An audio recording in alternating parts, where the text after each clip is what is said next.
2019년 항공여객 숫자는 1억 2,337만 명을 기록했습니다. 전년 대비 5% 증가했고요. 국제선은 5.2%, 국내선은 4.4% 증가한 것으로 나타났습니다. 7월부터 사전 구입한 면세품을 귀국 시에 인도받을 수 있습니다. 정부와 기업이 함께 근로자의 휴가비를 지원하는 근로자 휴가 지원 사업에 참여할 기업과 근로자를 1월 30일부터 3월 4일까지 모집합니다. 문화체육관광부는 관광 거점 도시 5곳을 선정했습니다. 부산, 강릉, 전주, 목포, 안동시 총 5곳입니다. 비에젯 항공이 하노이와 발리 노선을 최초로 취항했습니다. 호치민과 발리에 이은 두 번째 인도네시아 운항입니다. 트래블데일리 1월 30일자 뉴스 시작하겠습니다. 여러분 안녕하십니까? 트래블데일리 동영상 뉴스 1월 30날 뉴스 시작하겠습니다.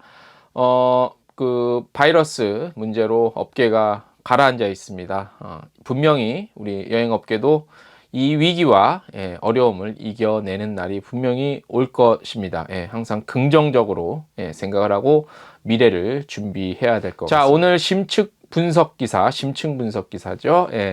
자, 국토교통부에서 2019년 지난해 항공여객 총 통계를 집계를 해서 발표를 했습니다. 총 1억 2,337만 명이 항공을 통해서 이동하고 여행을 한 것으로 나타났습니다. 이 숫자는요, 전년 대비해서 5%가량 증가한 것인데요. 자, 한번 보겠습니다. 국제선은 5.2%, 국내선은 4.4% 증가를 한 수치고요. 국제선부터 볼게요. 자, 일본과 홍콩 노선이 감소를 했죠. 그럼에도 불구하고 중국과 아시아 노선 등 노선 다변화, 그리고 내국인과 외국인 여행 수요 증가 등에 힘입어서 전년 대비 말씀드린 대로 5.2% 증가한 9,039만 명 기록했습니다. 자, 지역별로 한번 볼게요. 지난해는 이제 일본과 홍콩이 좀 약세를 띄었었는데, 일본을 제외한 중국, 아시아, 유럽 노선의 증가세가 두드러졌습니다. 중국은 한 14%, 아시아는 11%, 유럽 노선은 9.4% 정도 증가를 했네요. 그리고 일본 노선은요, 수출 규제 조치 영향으로 2019년 여객이 8월부터 5개월 연속 하락해서 전년 대비 11%가량 줄어들었고요. 중국 노선은 1,843만 명을 기록해서 사드 사태 있었죠? 2017년에. 그 이전인 2016년에 비해 낮은 수준이지만 전년 대비해서는 14%가량 증가를 한 것으로 잡혔네요. 자, 홍콩 한번 볼게요. 홍콩 시위 여파로요, 여객 수요가 한 10% 감소했고 8월 이후 하락세가 뚜렷해진 것으로 나타났습니다. 하지만 홍콩은 이제 시위 사태가 진정이 됐고 이번 바이러스 관련한 사태도 진정이 되면 좀 더 급성장, 그러니까 기저효과도 있을 것 같고요.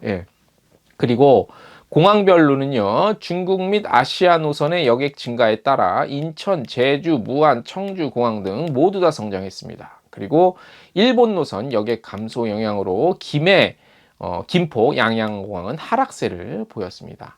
항공사별로는요, 국적 대형사가 전년 대비 조금 0.2% 증가, 그리고 LCC는 전년 대비 6.3% 증가했고요. 국내에서는 내외국인 제주 여행 수요 상승, 그리고 제주와 내륙 노선 여행 증가로 전년 대비 4% 정도 증가한 것으로 나타났네요. 공항별로는 제주 노선의 여객이 증가된 청주, 그러니까 청주 제주, 그래서 청주가 17% 정도 증가해서 굉장히 많이 증가한 것으로 나타났습니다. 항공사별로는 국적 대형사의 국내 운송 여객량은 조금 증가한 것으로 이렇게 나타났습니다. 저희가 이 관련한 거는 텍스트보다는 표로 정리를 저희가 잘 했습니다. 그래서 트래블데일리 텍스트 뉴스를 보시면 한눈에 각 항공사별 실적, 얼마 전에 운항을 시작한 플라이 강원까지 해서 나와 있으니까 표로 그거를 보시면 지난해 2019년에 우리나라 항공사 그리고 항공여객이 어떻게 흘러갔나 한눈에 쉽게 보실 수 있을 겁니다. 참고 많이 하셨으면 좋겠습니다. 자, 두 번째 심층 기사, 간단한데 중요하고 알아두면 좋은 팁이 될 것 같습니다. 앞으로 오는 7월 1일이죠. 7월 1일부터는요. 우리가 기존에 해외여행할 때 그 뭐 시내 면세점이나 그다음에 공항 면세 시내 면세점에서 샀던 물건들, 예. 그다음에 이제 아무튼 그 출국 전에 샀던 그 면세품들을 해외에 나가서 풀르지 못하고, 그러니까 이게 오픈을 못하고 그대로 갖고 와. 물론 오픈하시는 분들이 많지만, 예, 갖고 와서 이렇게 풀었는데 이제는 그렇게 안 하시고 그냥 물건은 놔두고요. 예, 해외 갔다가 오셔서 귀국하실 때 공항 그 인도장이 있습니다. 거기서 찾으실 수 있습니다. 그래서 관세청에서 오늘 공식 발표를 했는데요. 법이 개정됐고요. 7월 1일부터 이와 같이 하실 수 있으니까 우리 그 고객분들에게도 많이 알려주시면 좋을 것 같습니다. 관세청 2020년 달라지는 관세 행정을 통해서 오늘 공식 발표를 했고요. 구입한 면세품을 들고 출국할 필요가 없어졌습니다. 이 같은 조치로요, 향후 해외 소비가 국내 소비로 전환되는 효과가 기대될 것으로 보입니다. 아무래도 조금은 영향이 있을 것 같습니다. 자, 오늘은 또 마지막 소식 간단한 거 하나 좀 전해드릴게요. 정부로부터 휴가비를 지원받으십시오. 예. 근로자 휴가 지원 사업 하고 있죠. 그래서 1월 30날부터 3월 4일까지 모집을 합니다. 휴가 문화 개선과 국내 여행 활성화를 위해서 실시하고 있죠. 근로자 휴가 지원 사업은 근로자가 20만 원을 부담하면 기업이 10만 원, 정부가 10만 원을 함께 지원해서 근로자가 적립된 40만 원을 국내 여행 경비로 사용하는 사업이죠. 올해는 중소기업, 소상공인 근로자뿐만 아니라 비영리 민간단체, 사회복지법인 근로자도 참여 가능하도록 대상을 확대를 했고요.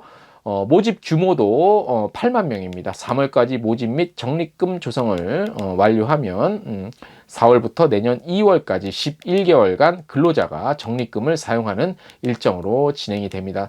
참여 희망하는 기업은요, 저희 그 텍스트 뉴스에도 있고요. 그 다음에 뭐 관련한 홈페이지 사이트가 있습니다. 거기 참고하시면 되니까 그거 참고하셔서 우리 또 사원들 휴가 비 보탤 때 이렇게 지원을 받아서 신청하셔서 지원금 더 주시면 또 하나의 복지가 될 것 같습니다. 자, 오늘 트래블 데일리 이제 1월도 하루 남았습니다. 예, 참 첫 달부터 어려움이 계속 가중되고 있는데 날씨 풀리면 좋아질 겁니다. 얼마 안 남았습니다. 우리 같이 희망을 갖고 함께 해보겠습니다. 오늘 순서 여기까지입니다.